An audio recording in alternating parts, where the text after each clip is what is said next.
আসসালামু আলাইকুম। সংবাদে আপনাদের সবাইকে স্বাগত জানাচ্ছি। আমি ফিরোজ তোহা। শুরুতেই সংবাদ শিরোনাম।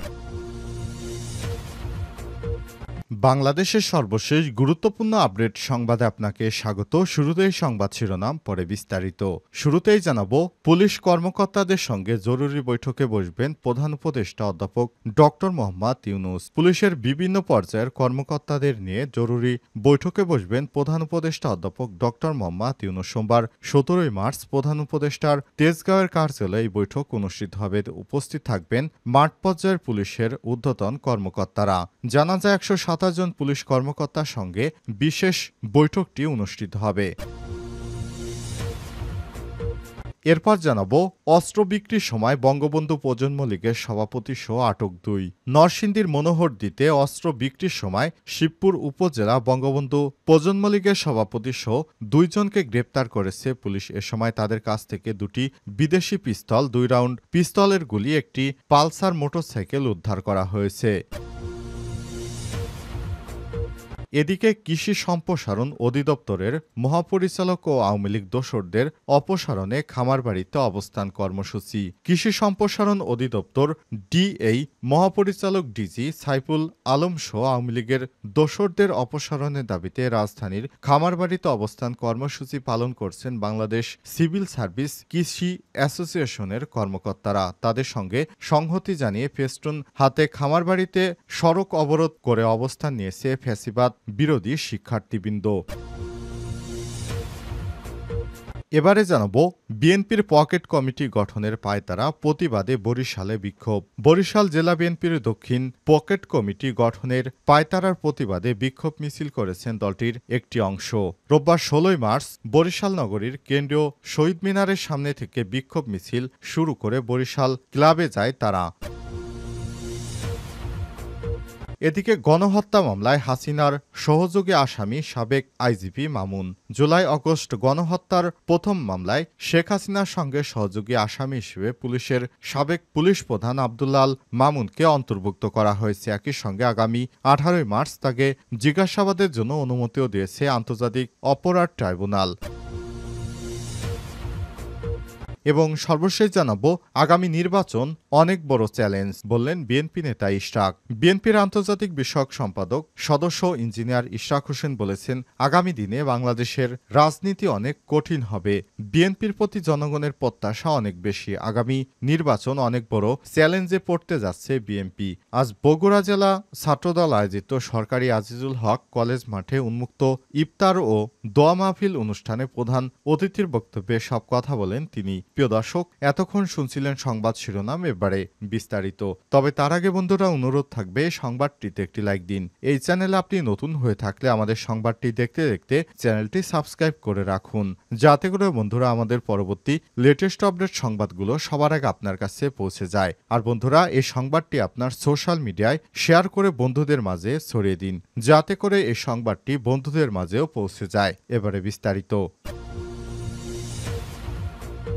পুলিশের কর্মকর্তাদের সঙ্গে বৈঠকে বসবেন প্রধান উপদেষ্টা। পুলিশ সদস্য সহ বিভিন্ন পর্যায়ের কর্মকর্তাদের নিয়ে জরুরি বৈঠকে বসবেন প্রধান উপদেষ্টা অধ্যাপক ডক্টর মোহাম্মদ ইউনূস। সোমবার ১৭ মার্চ প্রধান উপদেষ্টা তেজগাঁওয়ের কার্যালয়ে বৈঠক অনুষ্ঠিত হবে। এতে উপস্থিত থাকবেন মাঠ পর্যায়ের পুলিশের ঊর্ধ্বতন কর্মকর্তারা। জানা যায় ১২৭ জন পুলিশের কর্মকর্তাদের সঙ্গে বিশেষ বৈঠকটি অনুষ্ঠিত হবে। আইন শৃঙ্খলা পরিস্থিতি এবং বর্তমান পরিস্থিতিতে দিক নির্দেশনা দিতে এই জরুরি বৈঠকের প্রয়োজন। প্রধান উপদেষ্টার কার্যালয়ে বৈঠক দেশের সব জেলার police super, SP, range DIG, উপমহাপরিদর্শক, মহানগর পুলিশ কমিশনার, সব ইউনিটের প্রধান, পুলিশ সদর দপ্তরের ৩ জন ডিআইজি ও সব অতিরিক্ত আইজিপি এবং আইজিপি উপস্থিত থাকবেন। এদিন প্রধান উপদেষ্টা পুলিশের ঊর্ধ্বতন কর্মকর্তাদের উদ্দেশ্যে দিক নির্দেশনামূলক ভাষণ দেবেন। অন্তর্বর্তীকালীন সরকারের দায়িত্ব গ্রহণের পর দেশে চাঁদাবাজি, চুরি, ছিনতাই ব্যাপক হারে বৃদ্ধি পেয়েছে। তাই পুলিশ সদস্যদের দিক নির্দেশনা দিতে চান অন্তর্বর্তীকালীন সরকারের প্রধান উপদেষ্টা অধ্যাপক ডক্টর মোহাম্মদ ইউনূস। সে অনুযায়ী তিনি জরুরি বৈঠকে বসছেন পুলিশ কর্মকর্তাদের সঙ্গে। তাদেরকে জরুরি দিক নির্দেশনা দিবেন কিভাবে দেশের আইনশৃঙ্খলা পরিস্থিতি ঠিক করা যায়, আগের মতো পরিস্থিতি নিয়ে আসা যায়। এজন্য পুলিশ কর্মকর্তাদের এই দিক নির্দেশনা দেওয়ার জন্য কার্যক্রম হাতে নিয়েছেন তিনি।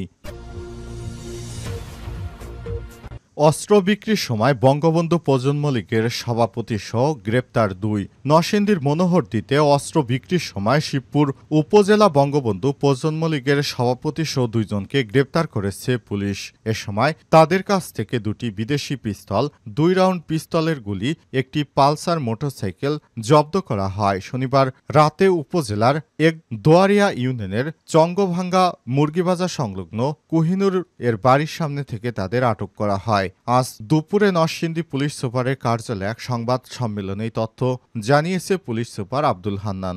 গ্রেপ্তারকৃতরা হলেন শিবপুর উপজেলার আশরাফপুর গ্রামের মমতাজ উদ্দিনের ছেলে বঙ্গবন্ধু প্রজন্ম লীগের সভাপতি মামুন প্রধান ৩৫, একই গ্রামের চাকবাড়ির দেলার হোসেন খানের ছেলে আজিম খান ২৫। সংবাদ সম্মেলনে পুলিশ সুপার জানান, রাতে একদোরায়া ইউনিয়নের চঙ্গভাঙ্গা এলাকায় অবৈধ অস্ত্র বেচা কেনা হতে যাচ্ছে এমন গোপন সংবাদের ভিত্তিতে মনোহরদী থানার ওসি আব্দুল জব্বারের নেতৃত্বে পুলিশের একটি টহল দল ঘটনাস্থলে অভিযান চালায়। পুলিশের উপস্থিতি টের পেয়ে পালানোর সময় মামুন ও আজিমকে আটক করা হয়। এ সময় তাদের সঙ্গে থাকা অন্যরা পালিয়ে যায়। পরে আটককৃতদের তল্লাশি করে তাদের কাছ থেকে ২টি বিদেশি পিস্তল, ২ রাউন্ড পিস্তলের গুলি, একটি পালসার মোটরসাইকেল উদ্ধার করা হয়। তিনি আরও জানান, গ্রেপ্তারকৃত ২ জন সংঘবদ্ধ অপরাধী চক্রের সক্রিয় সদস্য। তারা পরস্পরের যোগসাজশে বিভিন্ন এলাকায় ছিনতাইসহ নানা অপরাধমূলক কাজ করার উদ্দেশ্যে পিস্তল, গুলি ও দেশীয় অস্ত্রসমূহ নিজেদের হেফাজতে রেখে বিক্রির উদ্দেশ্যে আসছিলেন। চক্রের পলাতক অন্য আসামিদের গ্রেপ্তারের অভিযান অব্যাহত রয়েছে। এই ঘটনায় মামলা দায়ের করা হয়েছে। কৃষি সম্প্রসারণ অধিদপ্তরের মহাপরিচালক ও আওয়ামী লীগের দোসরদের অপসারণের দাবিতে খামারবাড়িতে অবস্থান কর্মসূচি। কৃষি সম্প্রসারণ অধিদপ্তর ডিআই এর মহাপরিচালক ডিজি সাইফুল আলমসহ আওয়ামী লীগের দোসরদের অপসারণের দাবিতে রাজধানীর খামারবাড়িতে অবস্থান কর্মসূচি পালন করছেন বাংলাদেশ সিভিল সার্ভিস কৃষি অ্যাসোসিয়েশনের কর্মকর্তারা। তাদের সঙ্গে সংহতি জানিয়ে ফেস্টুন হাতে খামারবাড়ির সামনে সড়ক অবরোধ করে অবস্থান নিয়েছে ফ্যাসিবাদ বিরোধী শিক্ষার্থীবৃন্দ। রোববার ১৬ মার্চ এমন চিত্র দেখা গেছে। কর্মসূচির নেতৃত্ব দেন বাংলাদেশ সিভিল সার্ভিস কৃষি অ্যাসোসিয়েশনের সদস্য সচিব মোহাম্মদ রেজাউল ইসলাম মুকুল। তবে বেলা ১২টার দিকে টহলরত সেনাবাহিনী ও পুলিশ সদস্যরা অবস্থান কর্মসূচি ভণ্ডুল করে দেয়। এ সময় অবস্থান কর্মসূচিতে অংশ নেওয়া কর্মকর্তাদের সরে যেতে বলা হয়েছে। অন্যদিকে ফ্যাসিবাদ বিরোধী শিক্ষার্থীবৃন্দ ততক্ষণে খামারবাড়ি মোড়ে অবস্থান নিয়ে যান চলাচল বন্ধ করে দেয়। ফ্যাসিবাদ বিরোধী শিক্ষার্থীদের নেতৃত্বে ছিলেন গণ অধিকার পরিষদের অর্থ সম্পাদক কৃষিবিদ শহীদুল ইসলাম ফাহিম।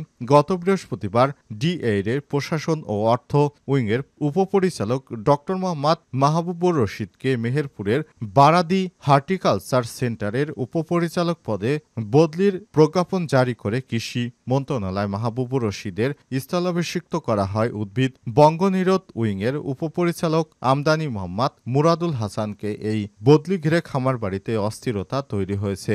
জানতে চাইলে কৃষি সম্প্রসারণ অধিদপ্তরের মহাপরিচালক সাইফুল ইসলাম বলেছেন, সরকারের নির্দেশনায় আমরা চলি। খামারবাড়িতে যারা বিশৃঙ্খলা তৈরি করছে তাদের ছাড় দেওয়া হবে না।